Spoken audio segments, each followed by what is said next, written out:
You ask Tiger to solve. This deals with linear equations with one unknown. The final result is m equals -2. Let's solve it step by step. Group all constants on the right side of the equation. Subtract 12 from both sides. Group like terms. Simplify the arithmetic.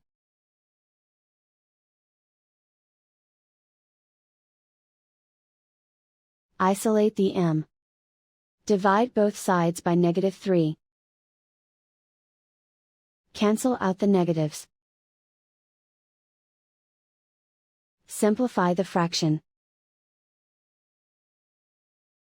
Move the negative sign from the denominator to the numerator.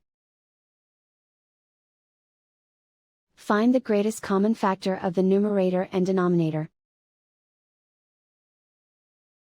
Factor out and cancel the greatest common factor.